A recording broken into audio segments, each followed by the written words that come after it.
안녕하세요. 이번 강의부터는 본격적으로 차트 공부를 여러분들과 제가 함께 하는 강의가 되겠습니다. 여러 차트 공부를 하는데 어려움이 있으셨던 분들은 지금부터 제가 하는 강의를 잘 들으신다면 차트를 이해하시고 또 차트를 이용을 해서 앞으로 매매를 하시는데 큰 길잡이가 될 것이라고 확신을 합니다. 제가 30여 년 동안 사용했던 선물과 또는 외환에서 보았던 어떤 매수와 매도의 규칙성들을 우리나라 주식과 미국 주식, 중국 주식, 일본 주식 등지에서 대형 우량주를 위주로 똑같은 규칙성을 발견을 해서 그 규칙성을 여러분들한테 소개를 해드리고 여러분들도 차트를 공부하는데 어려움이 없도록 이 강의를 통해서 최선을 다해서 그 길을 보여드리도록 하겠습니다. 자, 차트를 볼 때 여러분들이 제일 중요하게 생각해야 되는 것이 무엇이냐라고 생각을 해본다면 계속해서 모든 강의에 항상 나오는 얘기지만 차트를 이용해서 지지선과 저항선을 찾는 방법을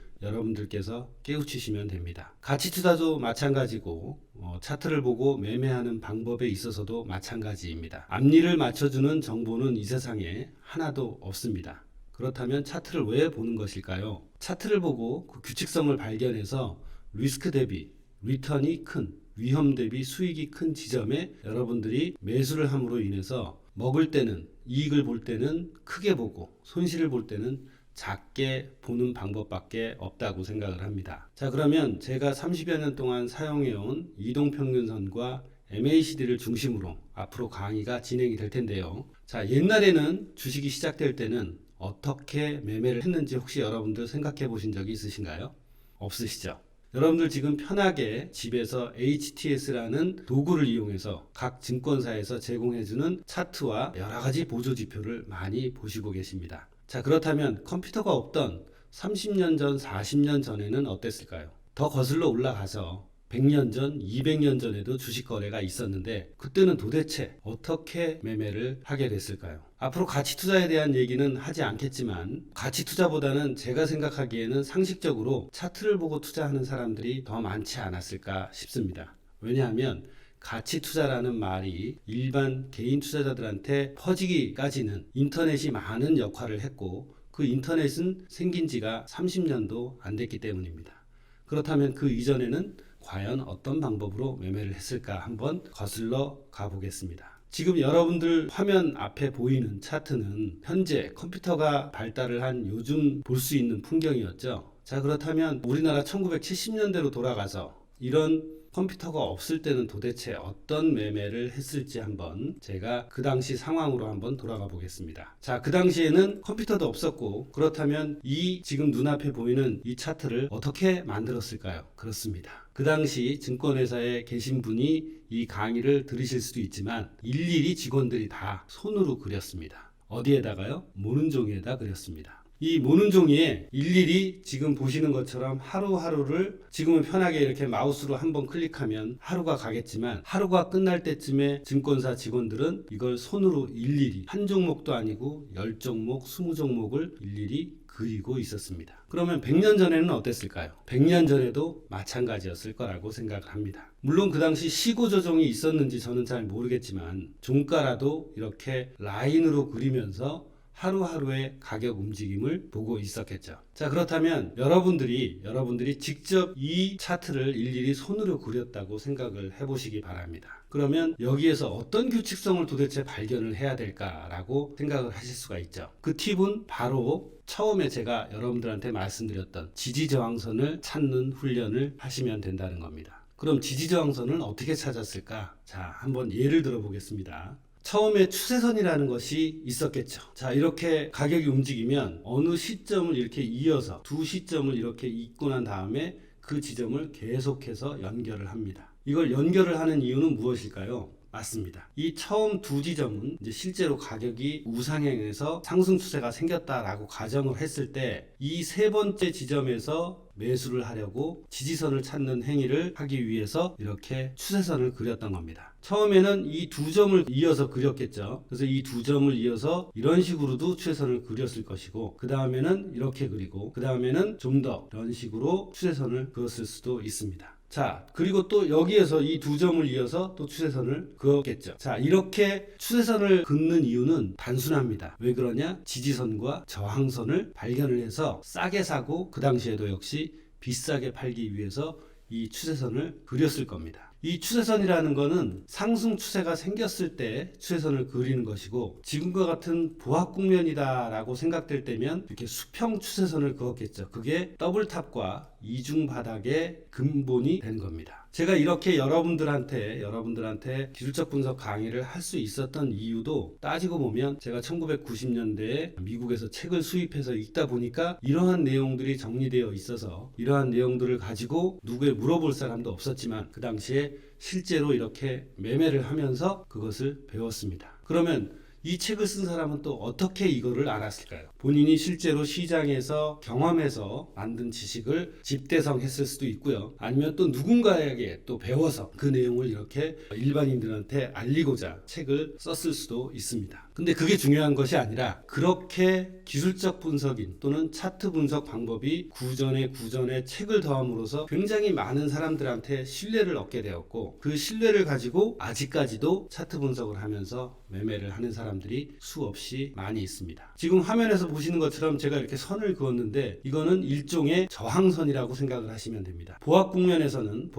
들어가면 고점이 저항선이 되고 이런 저점들이 지지선이 될 확률이 높습니다. 다음 강의나 다다음 강의에서 이중바닥에 대한 얘기, 더블탑에 대한 얘기를 여러분들한테 해드리겠지만, 이제 여러분들이 그럼 지지선과 저항선을 도대체 어떻게 찾는 것일까 라고 궁금해 하실 수 있습니다. 맞습니다. 지지선과 저항선을 찾기 위해서는 일단 차트의 변곡점을 먼저 알아야 합니다. 자, 제가 이 모눈종이라고 생각을 하고 선을 그어 보겠습니다. 이렇게 고점, 저점, 고점, 저점, 고점과 저점을 잇고 이렇게 선을 긋다 보면 어떻습니까? 위에는 꼭대기, 산 꼭대기가 발견이 되고 아래는 산 골짜기가 발견이 됩니다.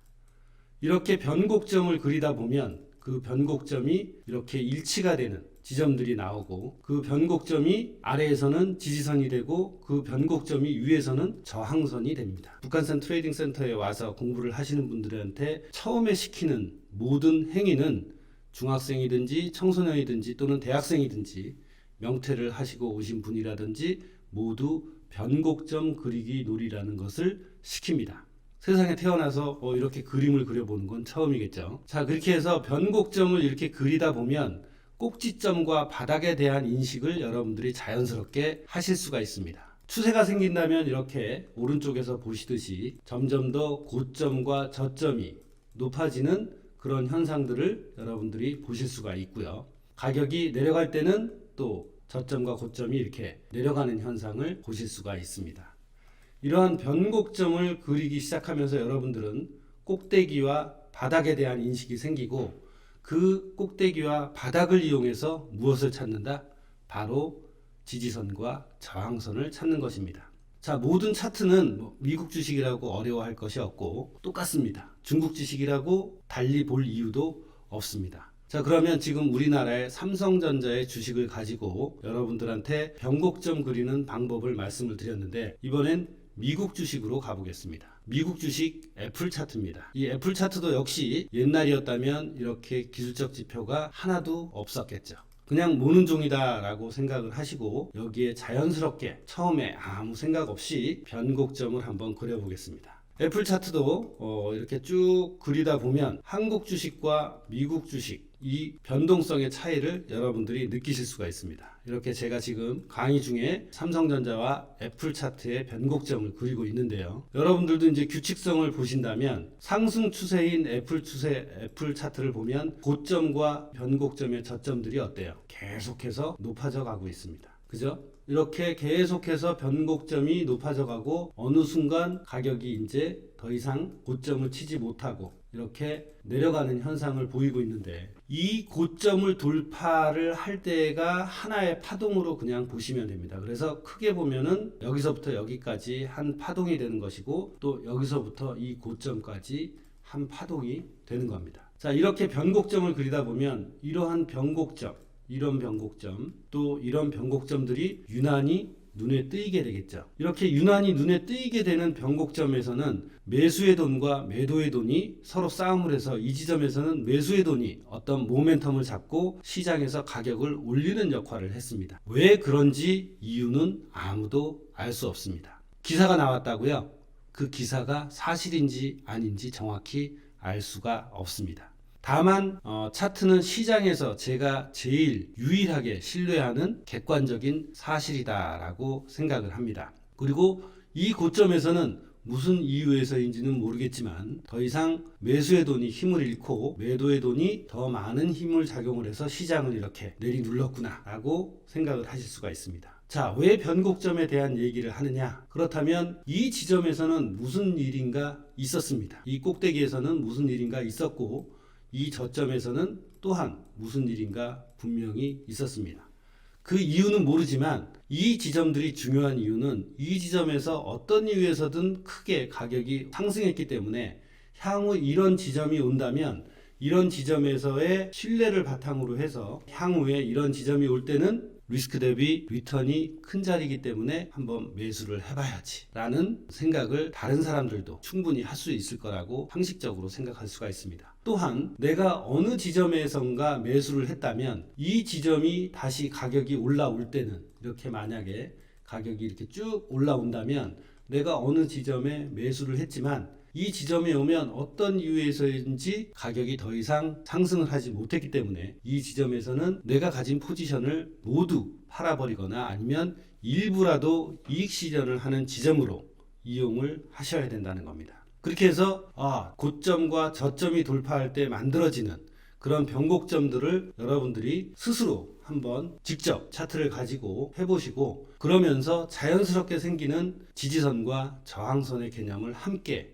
익히시면 될 겁니다. 자, 지금 미국 주식을 가지고 여러분들한테 또 보여드렸지만 중국 주식도 마찬가지입니다. 이렇게 집안에 앉아서 상해 신천 지수나 상해 종목을 본다면 여러분들이 보는 상해 전력 이런 차트를 본다면 어떻습니까? 중국 주식인데 똑같이 이렇게 변곡점을 그리다 보면 고점과 저점이 연결되는 지점, 그 다음에 변곡점이 만들어지는 그런 지점들을 충분히 보실 수가 있다는 겁니다. 자, 근데 여기서도 제가 무작위로 차트를 켰지만 여기서도 보시면 가격이 더 이상 올라가지 않고 이 고점에서 가격이 떨어져서 더 이상 신고점을 뚫지 못하고 이렇게 빠지는 그런 현상을 보실 수가 있었습니다. 조금 전에 미국 차트에서도 마찬가지였지만 내가 어디선가 이 지점에서나 이 지점에서 매수를 했다면 이 지점에서는 어떤 이유에서인지 가격이 하락한 이유가 있었기 때문에 이 지점 또한 그런 가능성이 상존한다라고 생각을 하시고,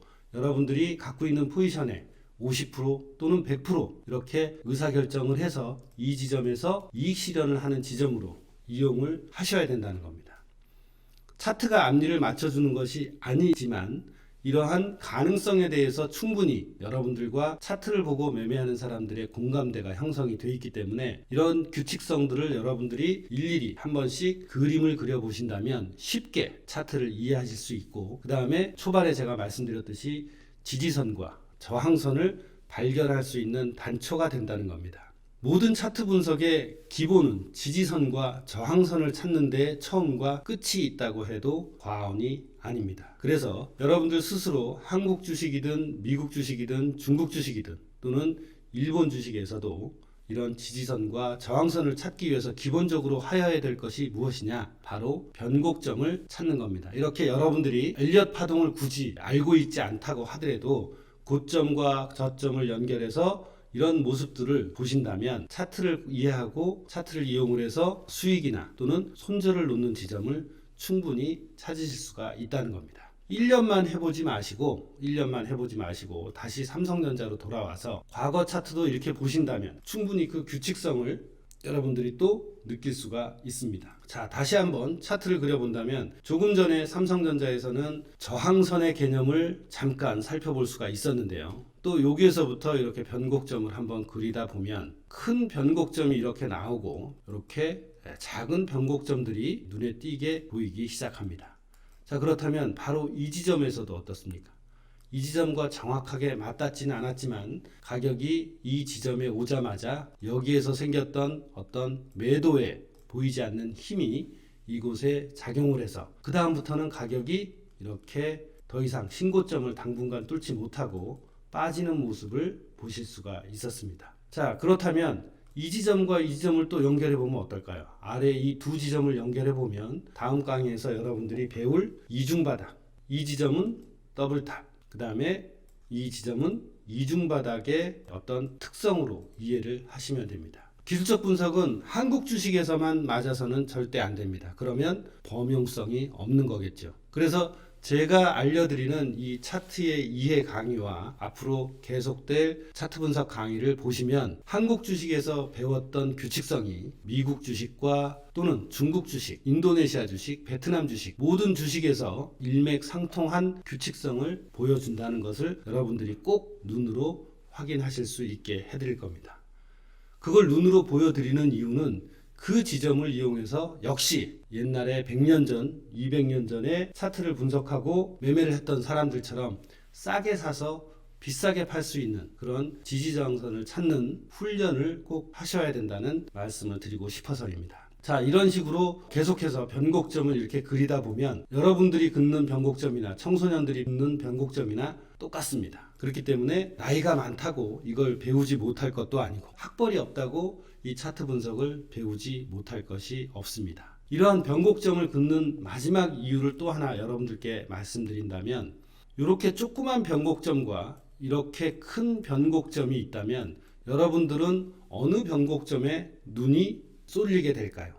작은 변곡점일수록 많은 사람의 눈에 띄기가 힘들 거고 큰 변곡점일수록 많은 사람들의 눈에 띌 확률이 높습니다. 그 얘기는 큰 변곡점이 될수록 많은 사람들의 눈이 이목이 집중이 될 것이고 그 변곡점이 저항선이 되었다면 저항 역할을, 지지선이 되었다면 지지선의 역할을 충분히 할 수 있는 확률이 있다고 말씀드리고 싶기 때문입니다. 그렇기 때문에 여러분들이 이 지지선과 저항선의 개념을 익히기 위해서 변곡점을 그리는데 그럼 큰 변곡점과 작은 변곡점을 어떻게 구분할 것이냐?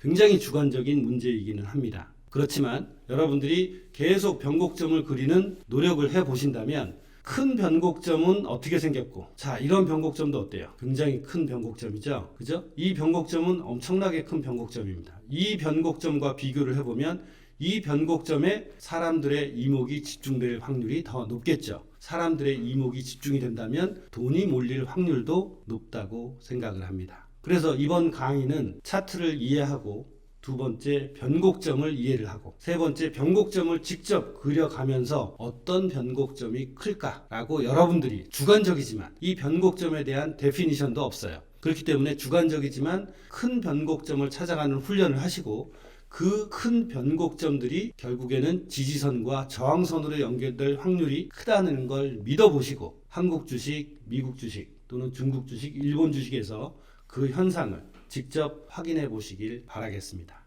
자, 그럼 이번 강의는 이것으로 마치고 다음 강의에서 뵙도록 하겠습니다. 고맙습니다.